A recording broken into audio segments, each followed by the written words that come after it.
Hey guys, how's it going? Splatterhausen here. I'll just put it down here in the shirt and then I'll go away. So, what you're about to see is something that I started doing back in 2003. Worked for Fright Manor at the time in Indianapolis, and my father worked there as well, and he was doing a gorilla gimmick, like a gorilla stuck in the cage, and the bars were actually rubber. He'd reach out after you and stuff.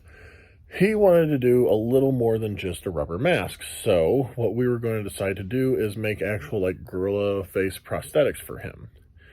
Um, but we were not given a whole lot of money to do so. And one of the things we needed to do was to get a cast of his face. And so we just happened to luck into, I believe it was our first time going to the Midwest Hunters Convention in Columbus, Ohio.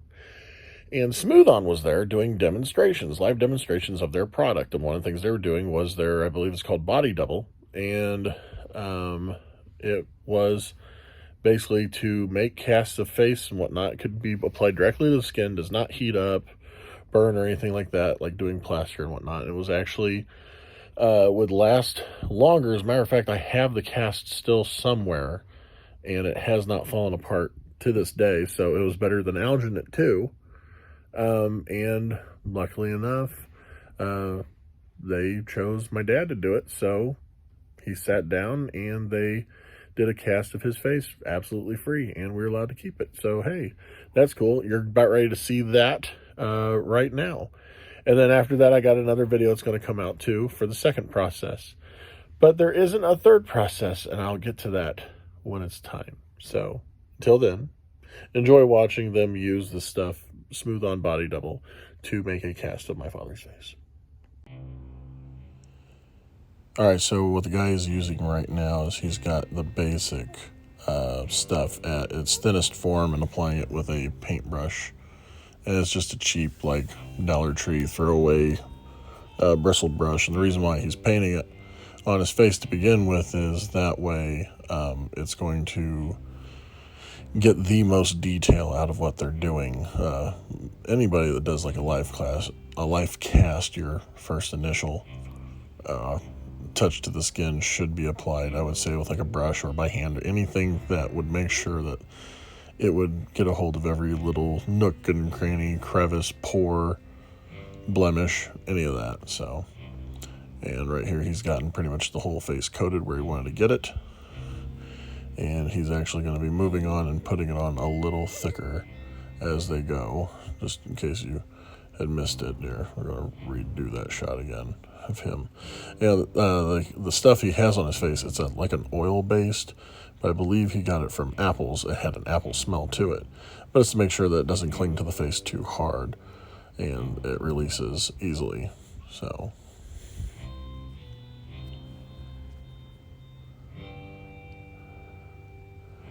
there he goes. He's starting to use, it looks like a popsicle stick. He's putting on thicker stuff. Now, if you can tell it's coming out of a tube, it's because they have the two parts separate, and the tube they put on the end of it actually mixes it as it comes down the tube. And he's smearing it all around, making sure that it's being pretty thick in certain areas and stuff, because if you have it too thin in areas, when you try to make a mold, it can rip through. And now you're seeing that he's actually mixing it with an accelerant, if you will, and it's thickening it. So of course around the nose and around the edges of the life cast, you want it as thick as possible, because that's where a lot of the pulling and handling is going to be. So you can see he's basically just really making it as thick as possible, making it as sturdy as possible too. Like I said, it's been almost 20 years and we still have this cast, and if I wanted to, I could use it today and make a couple molds out of it. So I really like Smooth On. And what he's using now is, you can get them at any Hobby Lobby, Michael's, Joann Fabrics. It's just a roll of plaster, and it's like think of like a cheesecloth with the plaster already in it.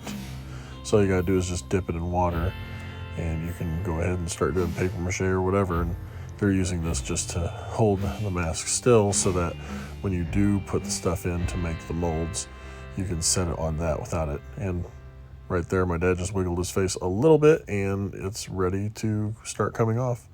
He starts at the top and pulls down because he said if you pull upward, it'll actually cause more pain to the face. So they start at the forehead and work their way down. And just like that, comes right off. Thank you guys for watching.